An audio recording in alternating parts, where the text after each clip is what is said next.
Great. And I'll just hand over the controls to yourself now, Artem. Yes, I got it. Okay, so you should have control now, Artem, to share your screen. Thank you very much, Sandra. Thank you very much for such kind introduction. I really appreciate everybody's time today, and I hope we will have a very encouraging discussion. I hope my sound is okay. If something disturbing, please use the chat. I will try to adjust my sound on the fly.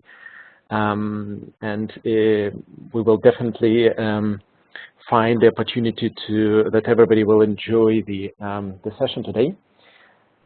Once again, I'm welcoming everybody who decided to spend the time for such interesting topic as examples of application of RBM tools.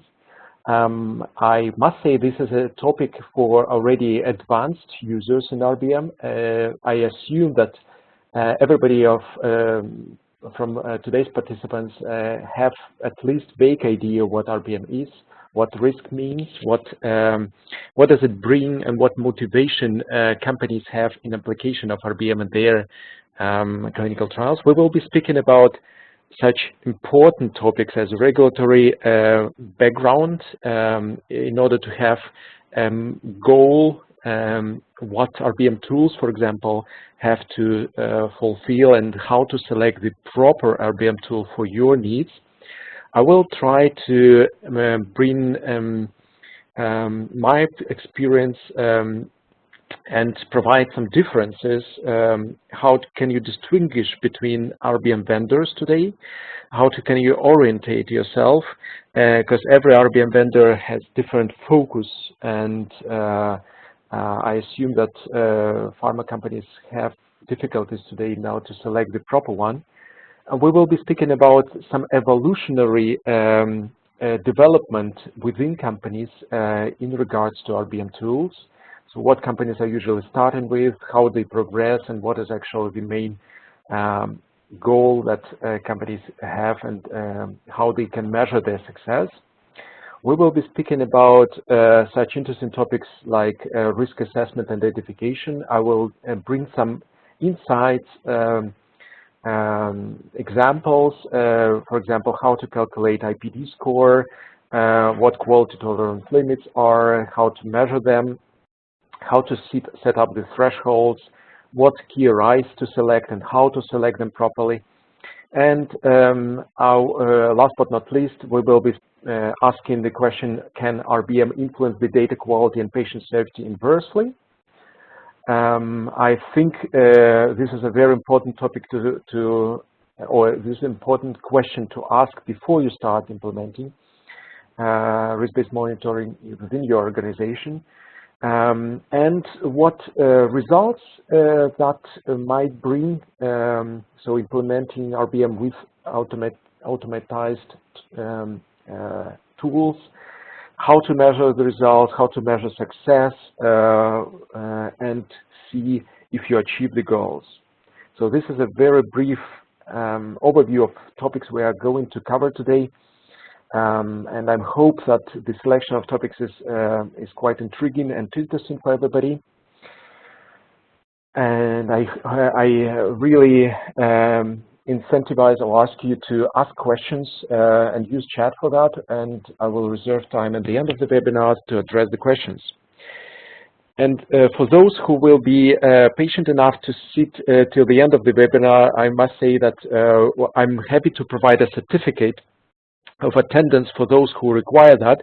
You just need actively ask for a certificate using my contact details, which I will be presenting at the end.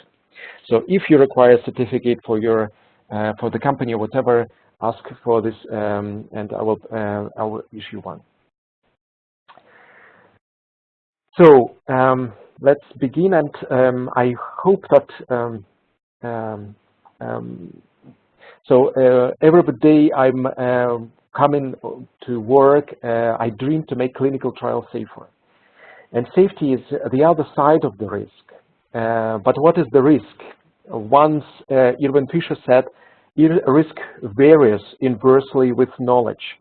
So it means that the more we understand about some process, and the more we know what the process how the process objectively driven, the more we minimize the risk. And there is much inside of this sentence, and I'm going to address this sentence maybe during my session today many times. So, but let's take a look on the background of regulation. So it's a kind of setting the basis for the quality management and for the risk-based monitoring as part of it. So we got some kind of hierarchy of different regulational documents that appeared in 2013, 14, and recently with the new GCP addendum in 2017. So FDA issued guidance for risk-based monitoring as first, and there FDA was referring to RBM as an adequate mix of strategies for monitoring involving centralized, triggered, and targeted monitoring. Later on, 1 year later, European Medicines Agency in Europe published another paper, a reflection paper, where they addressed the topic more holistically, speaking about risk-based management of a clinical trial. And I think this was a very important step in regulational change. Actually, we were in very tight contact with EMA, and they were referring that it's a lot of confusion appeared after the FDA published their paper with this kind of narrow vision on RBM. And they were actually angry why FDA was published this so fast, actually without waiting for EMA. So EMA is bringing much more broader scope in risk-based study management. And in GCP addendum, which many of you are aware of, I assume, we are speaking about risk-based quality management system overall within organizations where RBM is only part of, as a player, and such topics as quality tolerance limits, quality reports, risk assessments appearing as already must-haves. So all regulatory agencies, in my eyes, showing the target, but they don't describe the way. And each company needs to find their way itself, and that's actually the challenge that everybody of us has. And that's why we need to collaborate in order to solve the challenge in the most efficient way. So if I will take the larger scope, ICH addendum, GCP addendum E6R2, then we will find out that within company organizations, the quality management system and computerized system validation appeared, which influences actually a whole set of departments and working groups. Within quality management system, RBM is placed, and quality tolerance limits are part of the RBM, but also part of the quality management system. Quality report was described, which actually is now required as a part of the final report. And again, RBM takes a very vital part in the quality report preparation. And risk assessment and root cause analysis. These are the parts that again influences or situated within RBM space, but also in quality management space. And pharma, in my eyes, are now staying in front of whale of non-compliance. This is quite a challenge for pharma companies now to see what is required, how it should be implemented, what SOPs, what gaps they have in process right now, and how to fix these gaps. So there are some silo solutions that appear in here and there. For example, from Cyntegrity, the risk assessment and categorization tool appeared. From Metrics Champions Consortium, risk assessment, management, and mitigation tool appeared. Key Rileys from various companies, from Cyntegrity and others. And other silo solutions, they appear, but they don't really solve the major problem of pharma now, because actually all of them need to be interconnected with each other. And what pharma is requiring, in my eyes, risk-based quality management ecosystem. And this brings us to maybe the basic understanding what RBM tools need to facilitate and what feature set they need to bring. In my eyes, they all need to include the silo solutions inside, connect them with each other, and provide a holistic risk-based quality management ecosystem to a pharma, where it starts with the risk assessment, goes into the risk detection and risk control via risk indicators, but it also continues with the issue management. So, as I mentioned, different pharma companies or CROs experience different stages of evolution. And these stages, I just found a very interesting picture, but again, it's maybe more for fun. The stages include flat on-site monitoring, where there is no improvement so no involvement of risk-based information or risk information, and no adjustment of the focus. Then companies start usually experimenting with Microsoft Excel, including like first attempts of doing risk assessments and maybe some KRIs. Some companies continue with already using of RBM within their EDC solutions. However, I must say here, risks are situated not only in EDC, and many other recording systems like safety database, like lab database, pharmacovigilance database, IVRS, they all include vital information about risks of clinical trials. So I'm personally not satisfied, wouldn't be satisfied with EDC only solution, because it brings only a subset of risk assessments and risk detection. And actually, the last stage of RBM evolution are specialized holistic RBM solutions, where many recording systems are involved, and the whole quality management process is implemented. And what would be the motivations to apply automatic RBM control center, if you wish? Similarly, like pilots who have their dashboard in front of them and they control the whole airplane, similarly, central monitor can oversee risks, performances, and data quality of the whole trial or many trials, and control the flight, so to say, of the clinical trial,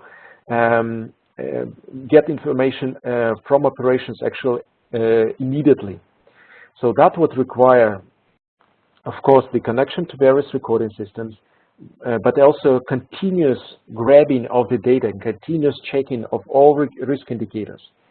Being able to compare different timestamps among each other, being able to consolidate and harmonize not only different recording systems but also different teams together, biostatisticians, project managers, CRAs, central CRAs, so data managers, they all can collaborate together. And this is what automatic RBM ecosystem or control center could provide.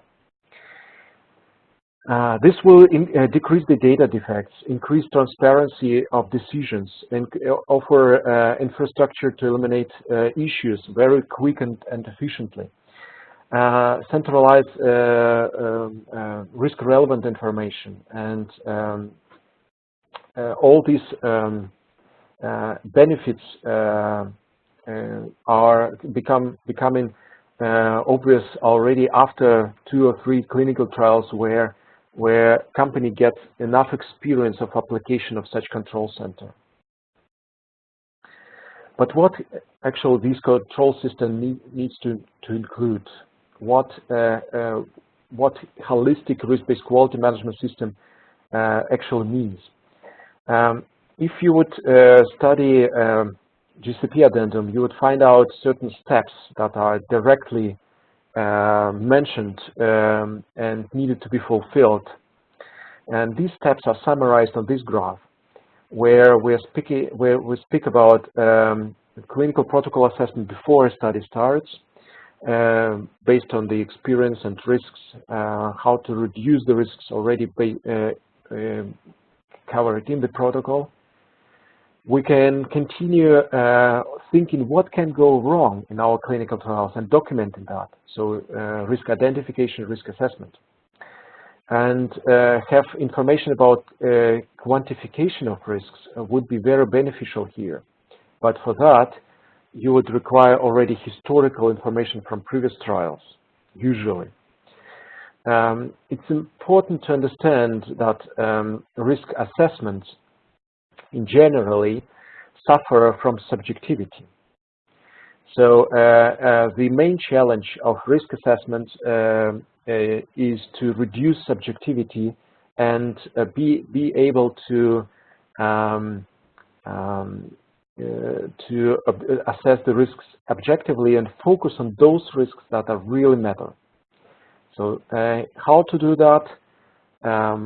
It's actually very broad topic, but if I would summarize maybe the key points very, very briefly, here the involvement of different stakeholders usually happens. The retrospective analysis of clinical trials, which happen in the same therapy area, is very beneficial. Then gaining experience general in risk assessment and having kind of poker game, so to say, where different players or different participants of risk assessment write down what their risks and their evaluation of risks on paper and turn it or put it on the table, so to say, without showing to everybody. And on one time, everybody opens their opinions about risks, so that you wouldn't influence the others by your opinion. So making such simple techniques could help you to address the subjectivity problem. Then risk control, connecting to the data sources, evaluating what key risk indicators matters, what tolerance limits you should set up, and grabbing the information regularly, assessing it really every night or once per week at least, would help to run the risk control stage again very efficiently. So risk detection, where you already react on those risks that are identified. So issue management, spreading the or setting up the investigational actions, how to identify or how to understand the reason why the issue happened, conducting root cause analysis and documenting the results of root cause analysis, creating a contingency plan for issues, creating CAPA already on this stage is reasonable. And of course, near to the end of the trial, where when the operational part is already over, documenting the lessons learned from the trial and extrapolating this or getting this information in a formalized way for a next trial, that's where again RBM tools can be very helpful. I try to create a kind of categorization of different RBM providers, of course, and I assume I'm quite biased here, so please take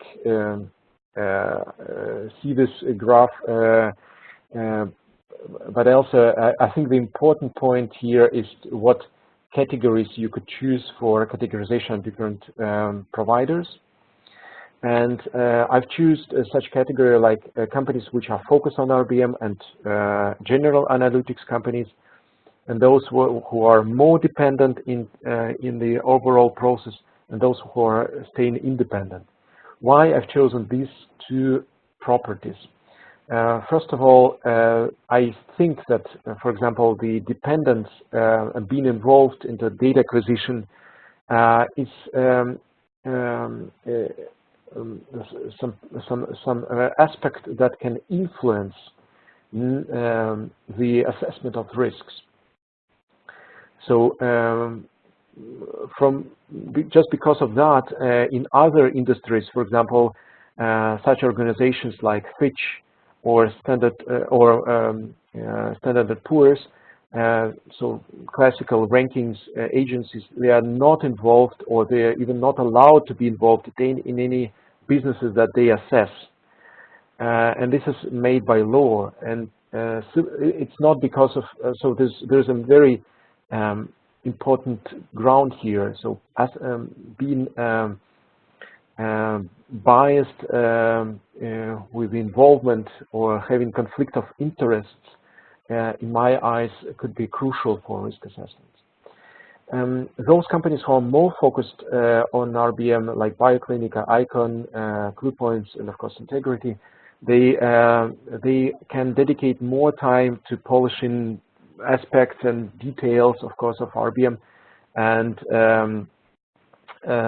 they are again not connected nor not dependent on certain databases, like for example ERT or metadata, which are providing the RBM only within their ecosystem, and you have to acquire other services of these companies.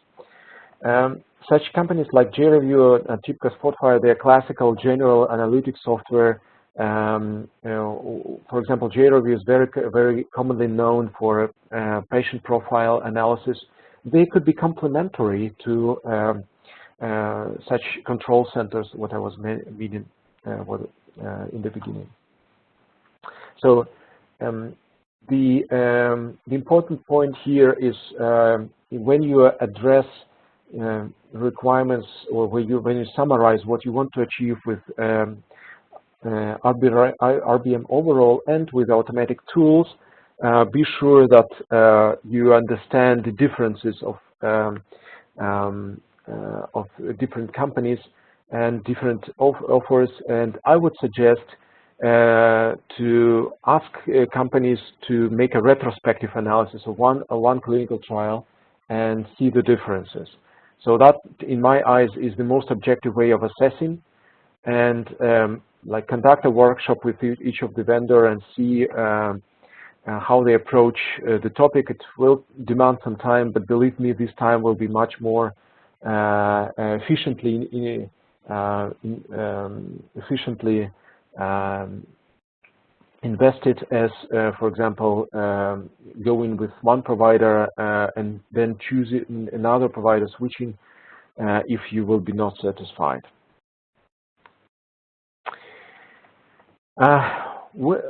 If I would say what you should start with in your journey while using the tools for risk-based monitoring, I would start with, of course, identification of critical data points and processes, and then continuing with the risk assessment and the identification. One of the tools which is mostly popular now and is provided for free is a RACT from Transcelerate. So this is the standard output of this tool. is an Excel spreadsheet. It's available over the source provided below. However, if you are scared to edit like a whole bunch of information at once, you could decide to go for a cloud version, which again provided for free, Rugged RBM Cloud. And I'm going to demonstrate it how it could be used for everybody, so that you wouldn't be scared to start.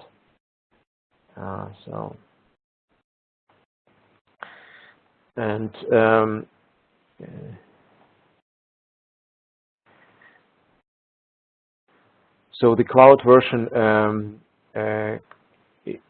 is provided. So this is one of the demonstrational version. I will pick up some clinical trial. I see already total risk scores, which are created with different RECT catalogs, and I can see the differences of risk assessment of my trial through various releases. And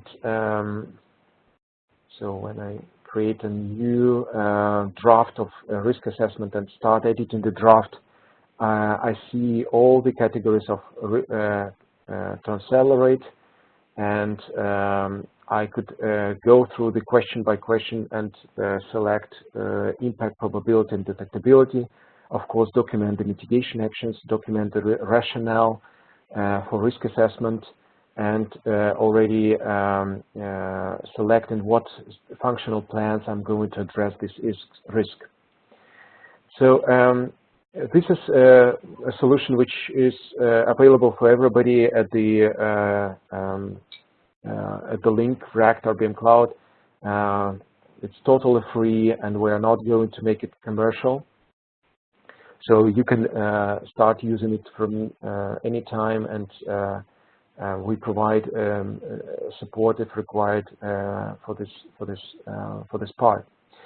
But what I'm going to maybe to provide an overview for a more advanced version of that, which is provided commercially, of course, but it again we are looking now for partners, and would be glad if somebody would wish to join the risk-based monitoring consortium, and we would be happy to provide the more advanced versions also with large discounts. Here, what I wanted to say, it's important to have a historical overview of all the changes of risk assessments, and not only to have a total risk score, but also be able to drill down and see what is behind of the risk assessments, what is behind of the risk categories. And when I would edit the working draft of this particular risk assessment, again, I see all the categories of different risks, but I can also enter the risks in themselves. And the editing of the risks happens with the three elements: event, cause, and impact.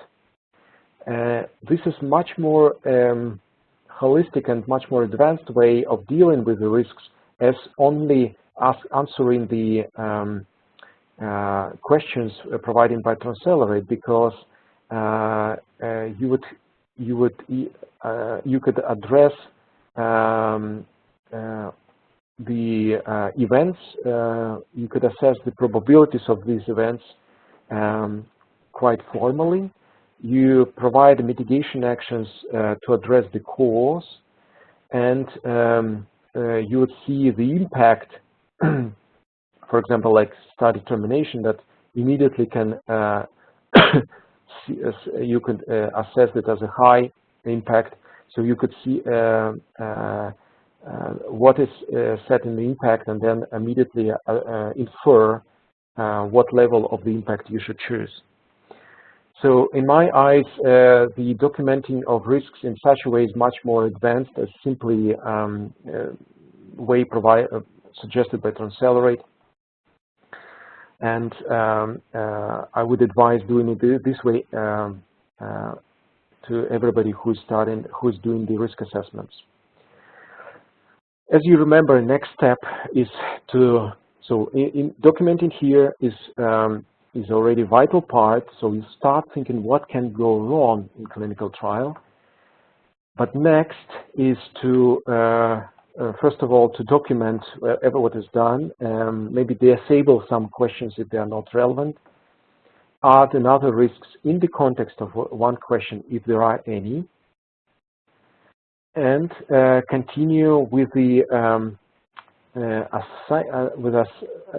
risk mitigation. And that's what that's what you can do before even clinical study starts or in the beginning of a study.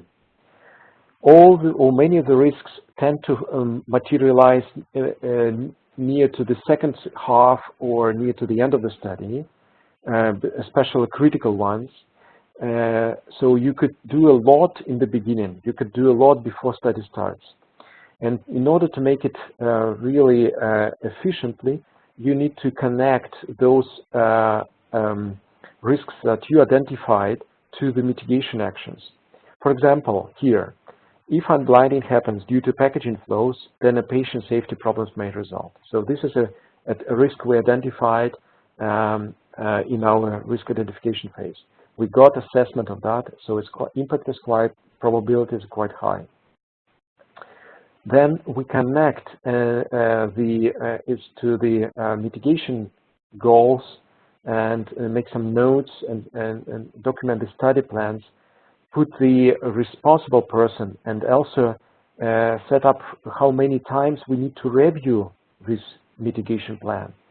For example, every second week, every month, and or every quarter.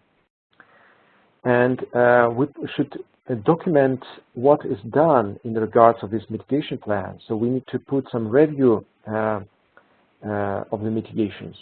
And these actions needed to be documented as well. So you would get the risks, the risk assessment, and mitigation actions actually connected together. What you next do is connecting the risk, if you want, to data-driven risk indicators. And there is a library of risk indicators that is usually provided by many vendors. And you could pick up those risk indicators from the list and have them immediately connected to recording systems you have in backend. How the data connection happens, it's maybe a topic for another webinar or another discussion. But let's assume that all the vendors have a certain interface to recording systems, and they can connect to standardized interface and grab the risk relevant information. So now again, this is you have a risk, you have a risk sentence, you have a risk assessment and mitigation plan, and you have connected them to already data-driven indicators in order to monitor and document the risks on itself. I want to use the chance, and I want to say that at Cyntegrity we have created KRI Wiki, so Wikipedia of all key risk indicators that are provided by Transcelerate or other organizations. And we're now looking for scientific partners in this regard who are willing to develop this library further. So if you're interested into that, feel free to connect me. Again, it's not a commercial suggestion, but it's a more scientific partnership in this regard. So if you consider this is as relevant for your organization, or consider as like that you are very interested in this topic, feel free to connect with me after the webinar. So what's supposed to happen next? Good risk-based monitoring solutions, they formalize the information and provide the information for the next upcoming trials So they learn on the way that when you use them, and provide, for example, suggestions. And this is what, in my eyes, very important, to normalize and document all the knowledge that your organization accumulates and make it available at fingertips for those who are using RBM Control Center for further trials. For example, here I'm opening a new trial, and I see the question after accelerate: is the data collected manually or electronically? And I see already suggestions from the system, and I just can use the suggestion, and this risk will be edited together with the appropriate mitigation actions from the previous clinical trials or the clinical trials of other working groups involved into the process. So in my eyes, it's very important to normalize and document the knowledge. And when we would switch, let me switch to a data-driven dashboard of another trial, maybe of some trial where there is enough data to show. This is a classical oncology trial, phase 3, with about 1,000 patients. Be sure that RBM tool provides you 3 main concepts. One is performance of clinical trial, second is risk monitoring, and third is quality monitoring of your data. So all these 3 aspects are very interlinked with each other. And how it looks, for example, in the solution of Cyntegrity, there are various performance indicators that you could select and document and see the development of them. You could go back into the past and build up even some predictive analytics, so to see when you will reach the target value, and to, for example, recruitment. Here's the curve of consenting subjects. And already infer some actions before risk materialize. So you could see different risk indicators on graphs and monitor how they develop through the trial and see if they're improving or getting worse. So this is a classical FMEA graph where risks are demonstrated on the graph severity versus occurrence.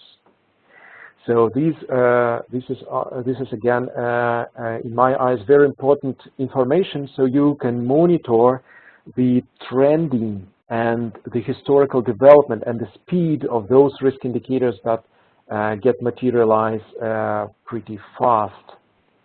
So, and again, improvements, if somebody is doing in regards of, for example, low number of treatment visits, then you see the improvements in this risk indicator gradually, like here. Categorization of sites is very vital. Being able to see risk distribution through the sites, some scoring, so that your monitoring team can adjust their visits through the study and adjust the scope of the visits. So here, there is an example of the FMEA score, and if you enter for example, a site overview, I think it's also important to have a more site-specific performance indicators and risk indicators again that provides a more detailed overview for each of a CRA how the site is doing.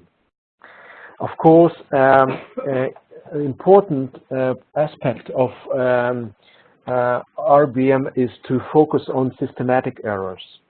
So such graphs could provide a feeling if some escalations are systematic or random. These are the most important risk indicators selected for the study, and you can see that the escalations sometimes are random, but sometimes are really systematic, like here and here and here. And these are areas where you need to focus at first. And these are areas where you will get the most of the improvements of quality of the data and the processes within clinical trial. So again, make sure that you will get something similar, some historical overview of escalations of various risk indicators. But again, being able to compare the risk indicators among each other on different levels, on country level, on site level, for example, like here, with each other, it's also very beneficial. So you can make an exploratory work and see those sites when the risk indicators get escalated and de-escalated, depending on when your central CRA team is working efficiently. Make sure that all the issues get formalized somehow. So you have to have certain issue management. So where you see all the issues that are appearing within your clinical study and have a kind of process behind how to mitigate this issue. So here we have, for example, a risk indicator, which is again connected to the risk, like safety unblinding. And you see the risk assessment score done in the beginning with REACT and some associated indicators that could bring you more information about real situation. You can see that there are some tasks assigned to different designees already to investigate. Root cause analysis. This is an important aspect where you can document your investigation of the root causes. But also contingency planning, when you document, okay, what actions are needed to be done in order to make a fire extinguishing of the issue. And again, be sure that you get regularly reminded about these contingency actions that needed to be done. And in my eyes, one of the important aspects that all your actions needed to be observed in the data again, so that importance to connect to key risk indicators within your mitigation plan or contingency plan is in my eyes, again, very vital. And so here we would definitely advise to be able to connect to different key risk indicators, get revised or get informed about visions of this mitigation plan regularly, and be able to detect the improvements in the data after the ticket appeared. So this is the line where the ticket was issued. So let's summarize maybe everything that we were discussing today. I would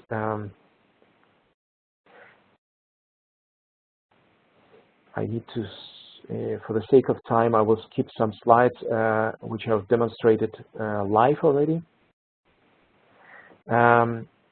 We mentioned that the implementation of RBM can influence data quality, and this influence could be as positive as negative.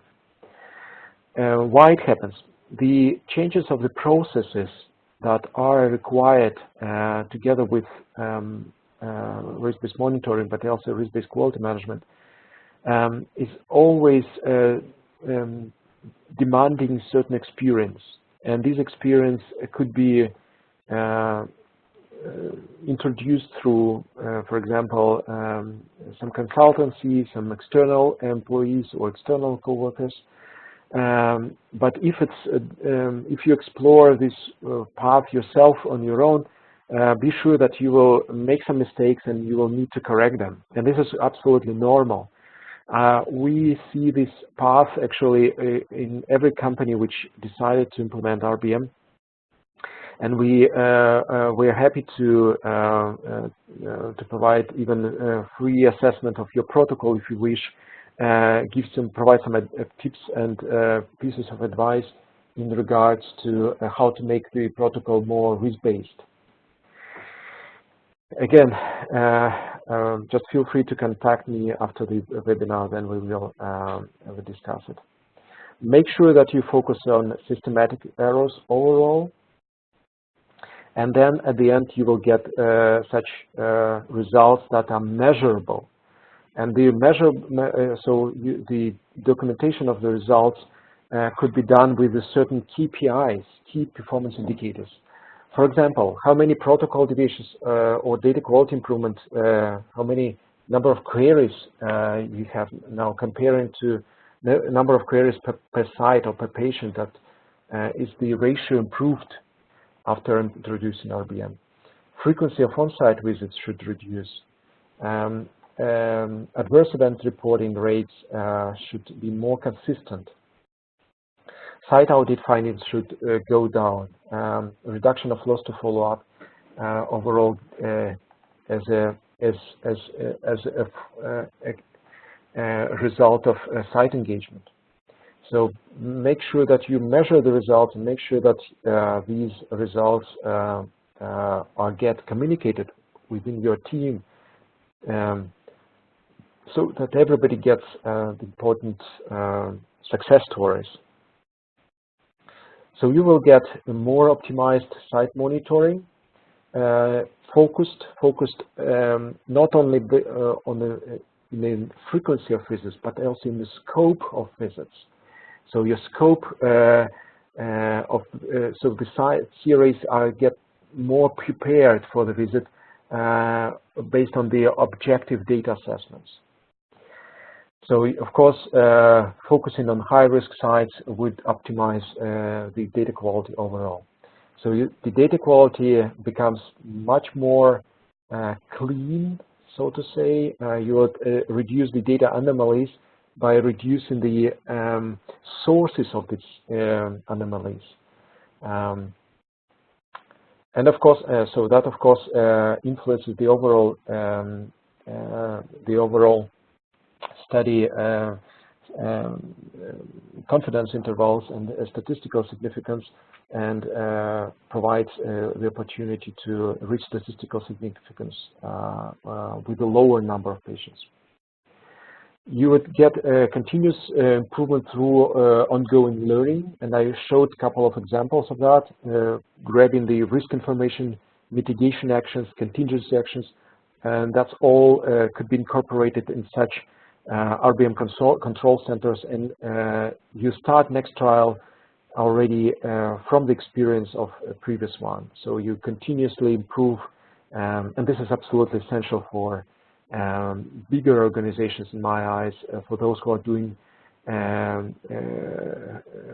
hundreds of trials per year, academia trials as well, so where everybody can consolidate, even different universities can combine together and share their knowledge among each other. So knowledge sharing, that's actually lasting the most important result in my eyes. So make sure that you will get some cost savings at the end, but this will be a result of your risk mitigations, and that's my eyes could be also observed only like from the second or third trial. So as promised, these are my contact details, and I'm happy to address the questions. We have a couple of minutes left for that.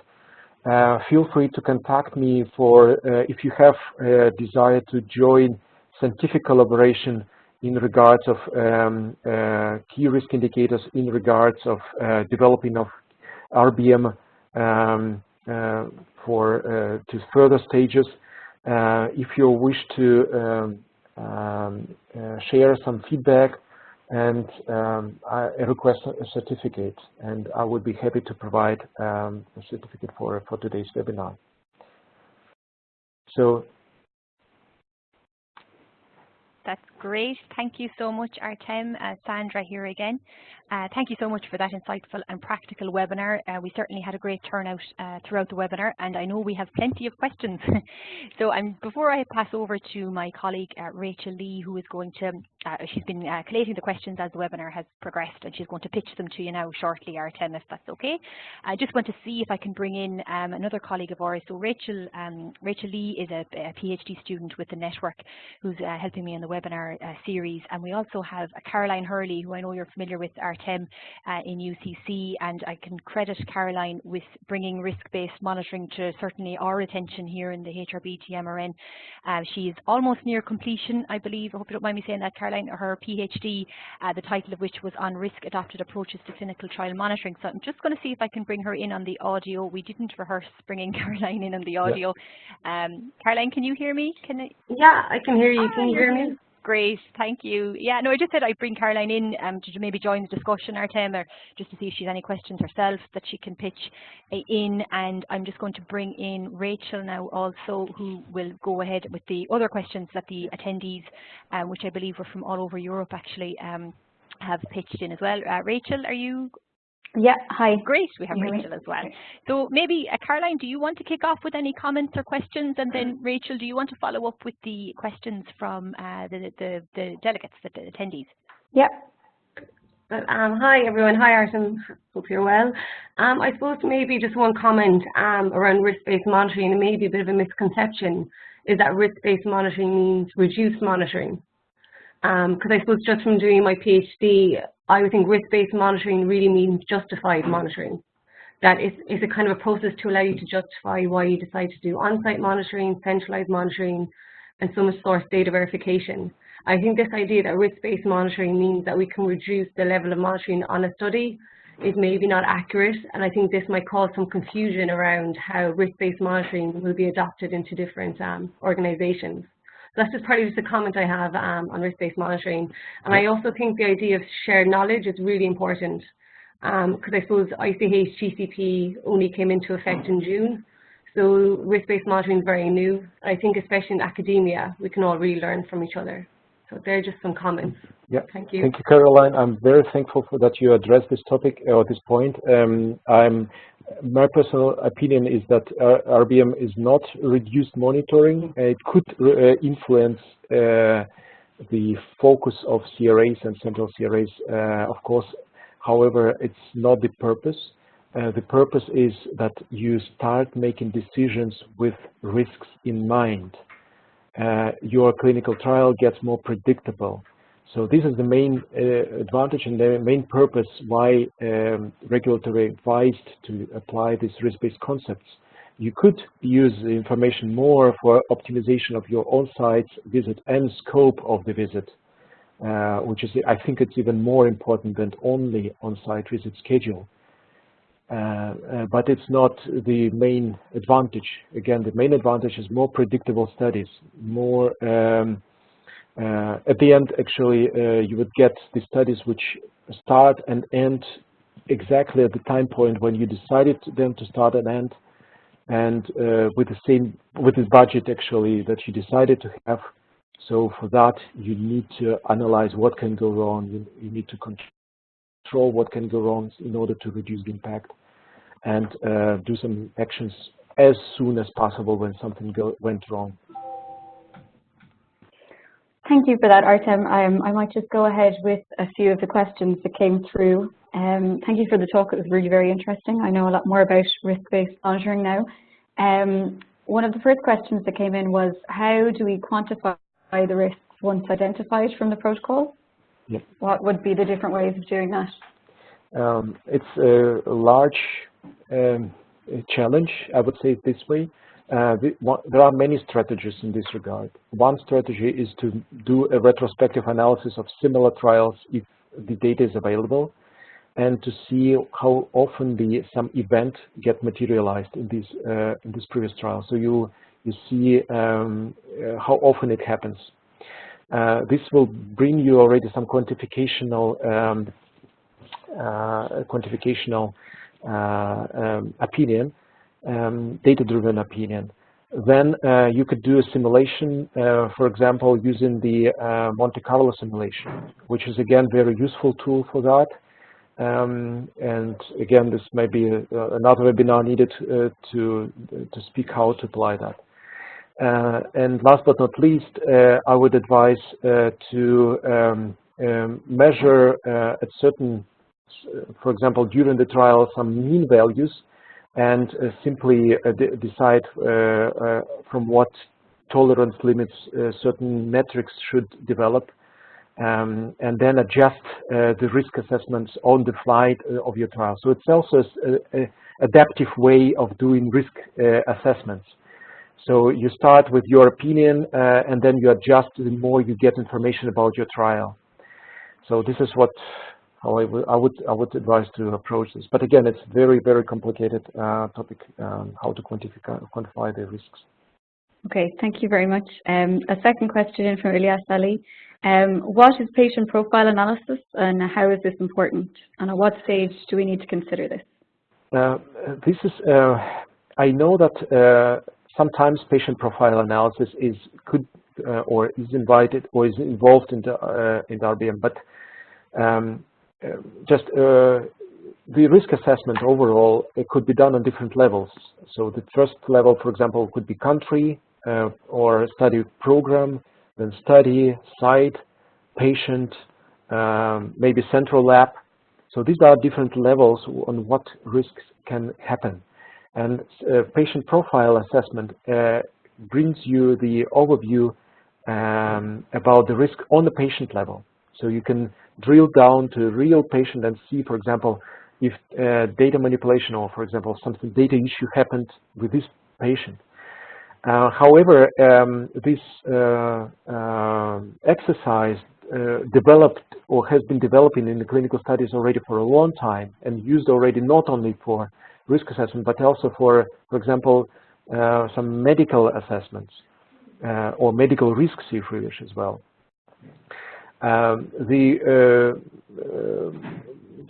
Involvement of patient profile analysis into RBM is also a decision which company needs to take. Sometimes it's reasonable. Sometimes it's reasonable to combine different tools together. For example, JReview, as I mentioned, and it's quite commonly used now for these purposes. But also, you need to be aware about consequences of that, because, for example, such risk as unblinding of a study appears when patient profiles are involved. So I want to give an advice or a piece of advice to be aware about such risks, so that you will not suddenly unblind a study. Okay, thank you very much. I also have a question here from Mandy Jackson. She has used the RACT tool, and for example, she got a risk score of 3 for one of her studies. And then she asked, is it up to the individual sponsor to write an SOP to interpret each risk score? For example, a risk score of 3 would mean we would do 50% source data verification monitoring, etc. Yeah, I would ask why 50 then? So the thing is, every auditor is looking for plausible story, how you do the risk assessment, based on what criteria you've done the risk assessment, what assumptions you had on this way, and if you documented these assumptions. So if you get a risk score 3, based on what assumptions it is 3. So did you document these assumptions? And then, of course, you need an adaptive monitoring plan to make sure that you progress with certain actions after, for example, output of risk assessment. So if 3 would mean 50% of monitoring, that it's needed to be documented in your SOP or in the risk or adaptive monitoring plan. But I would advise, again, to start with the 100% monitoring anyway, and then gradually reduce through the trial the monitoring activities, if, of course, with checking using the KPIs and quality indicators that your monitoring is sufficient. So I would do again here more adaptive approach and reduce gradually, like 100%, 90%, 80%, always verifying if this level of monitoring is enough for this type of the study, for this type of the site, for this risk rank that the site has. Okay, thank you. Elena Zaffaroni also asked, in large trials, is it not realistic to look at site level trends by reviewing each site visualization? What is in place to easily identify outliers? Usually the RBM tools are all providing opportunities to automatically detect the outliers on the site level. And I just demonstrated the trial, which is quite large, and around 250 sites there. And in this trial, all the issues were detected automatically. You need to agree on quality tolerance limits, so on limits when the issue appears. And you need to monitor if this limit is still possible within your trial. So maybe you need adjustments on the way, which sometimes happens.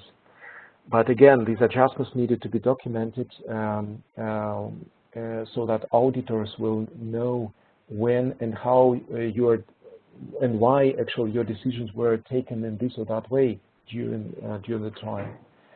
So for bigger studies, automatic tools are even more in my eyes, reasonable because they reduce a lot of manual work. So they control these quality tolerance limits in backend, like for example, every night checking the data and issuing only those sites or showing only those sites that are outliers for certain in certain criteria. Yeah, I think this actually links into a question from Sandra. How do you link information obtained through risk-based monitoring with the review of risk assessments? And is an automatic adjustment possible, which I think? In my example, what I demonstrated, the link is total automatic, completely automatic. Mm-hmm. So each site is evaluated through the risk indicator, and the risk indicator is connected with risks.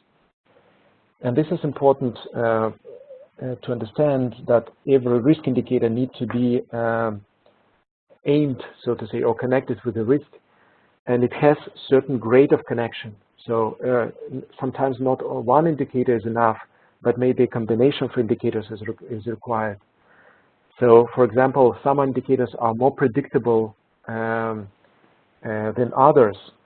But they are not so talkative, for example, or they have some sort of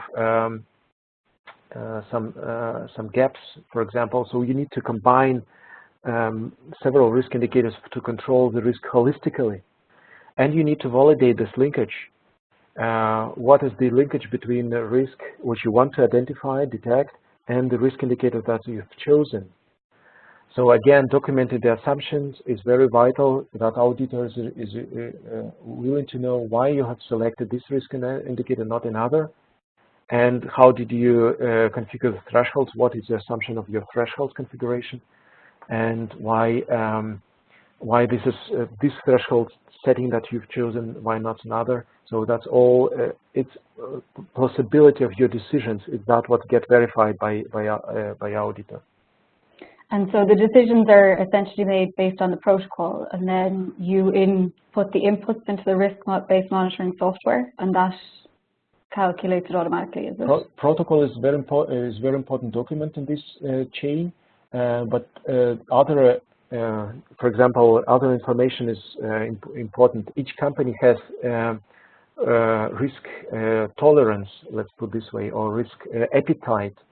For some companies, like smaller biotech companies, their clinical trial could be very, very vital. So the one trial which the whole existence of the company depends on. So they are not so They have not so big appetite to risk as, for example, big pharma companies, which may experiment with some clinical trials. Okay. So this information is also important for risk assessment. And corporate risks, is that something what happened in the past or from previous trials could be already documented for the whole program of a trial or as a corporate risk overall, and apply mitigation actions for every trial. So hierarchy of certain risks is also reasonable here. So it would be good to even think of all stakeholder risks, I guess, rather than just a protocol. Yes, the more holistically you approach, first of all, the better.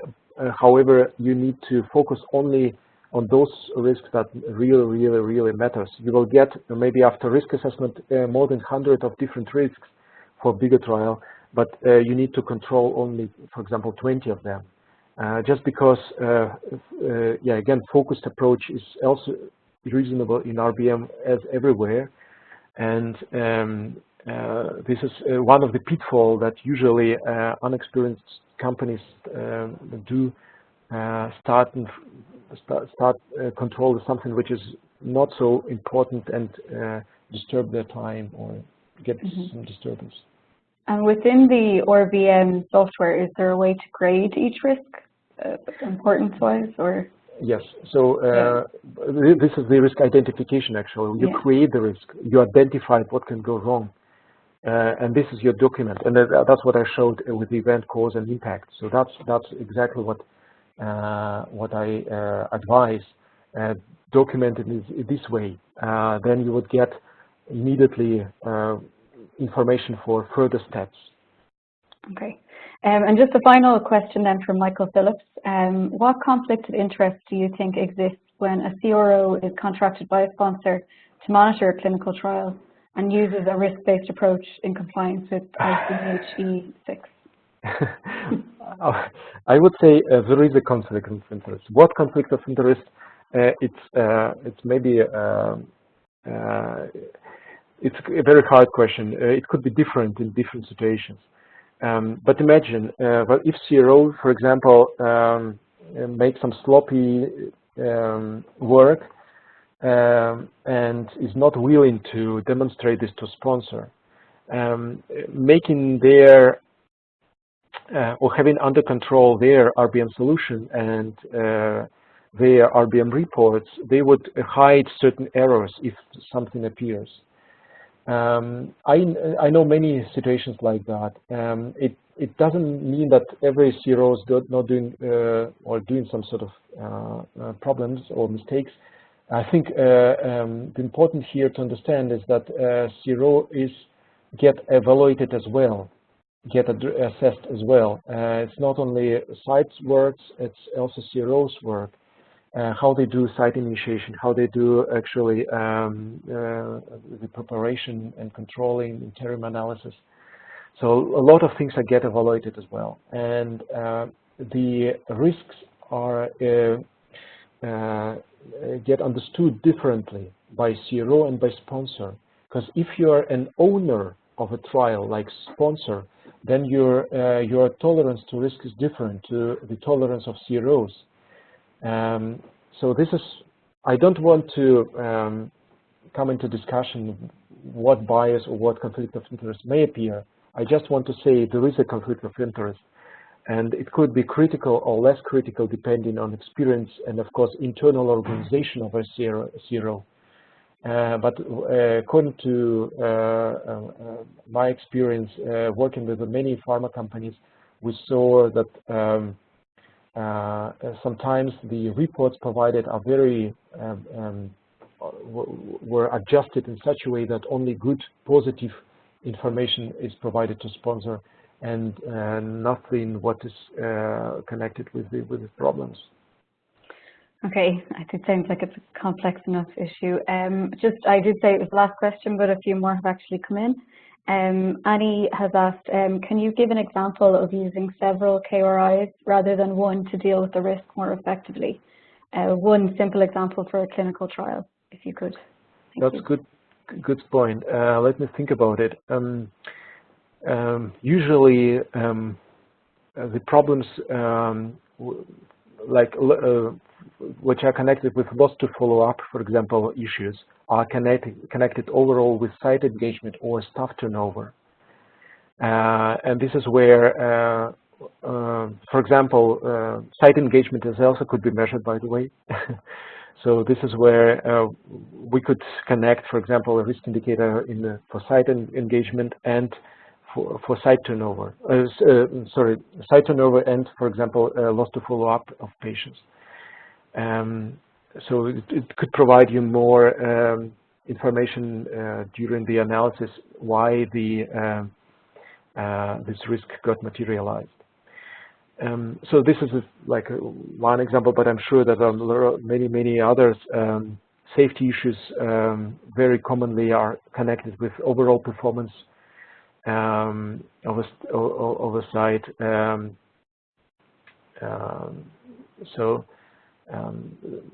It's again work when each risk need to be analyzed separately in order to understand what a set of KRIs is like, what combination maybe of KRIs is most talkative, the most speakable. And by the way, this is in many systems you could adjust it on the fly, so you can associate to risks different KRIs and just make it more convenient for you to assess. Thank you. We've had another comment here from Petra Ludwig. She says, thank you and great lecture. She said her personal experience of risks were related to regulatory change, hence not really to be mitigated. Mm-hmm. Do you agree? I would say yes. Although yes, my opinion is now quite the same. Yes. Okay. And then one more question from Roman. Have you experience in ORBM implementation in bioequivalence studies? And do you have any insights? Not yet. Quite frankly, we would be happy to see if there could be an opportunity to collaborate in this. We've done a lot of oncology trials. We've done a lot of academia trials, by the way, which is also quite interesting, but not bioequivalent till now. So okay. I could see it from my network if I can find a proper contact person for that. Okay, I'll suggest that perhaps Roman gets in touch with you himself. Mm-hmm. Yeah. That's it for the questions. I might hand you back over to Sandra. Sandra, do you want to finish off? Great, thank you so much. Thanks so much, Rachel, and thanks also to Caroline, and thanks also to Artem. That really was a fantastic session. Usually our webinars don't last this long, but I'm delighted to see nearly everyone has hung on. We're gone well past the hour mark, and it just shows the interest that there is in this topic. So just once again, thank you so much, Artem, for your time, and I know you put a lot of time and energy into this webinar. We really appreciate it. And just a couple of points of interest. What I will do this afternoon is upload the recording of this webinar to our website. That's the hrb-tmrn.ie. It'll be available on our online materials page, but I will also email you a copy of the link to the webinar and also a copy of Caroline Hurley's previous webinar, which is also on risk-based monitoring, which was given in 2016. So you'll have two resources there to have a look at and look over. Also, just to flag that we have our upcoming third trial methodology symposium, which happens in Dublin on the 20th of October, and we have some fantastic speakers at that, not specifically looking at risk-based monitoring, but looking at transparency in trials. We have Ben Goldacre, Trish Groves, Sheila Lane, a lot of big line speakers, and we welcome you all to have a look at the lineup and perhaps register and attend on the day. Shortly after, when you log off from this webinar, you will receive a link to a survey. We really welcome your feedback on our webinars and also any suggestions or ideas you may have for future talks. Just to flag also that our hosts in Cork are looking at running some sort of a training event. I don't have the plans for it now, but early in 2018, specifically on risk-based monitoring. So I will make sure that each of you get the details of that when we do have a date and when it is planned. So once again, just to thank everyone who joined in. Again, thanks to Rachel, to Caroline, and especially to Artem. It was a really enjoyable afternoon. Thank you so much. Thank you very much. It's my pleasure. Thanks a lot.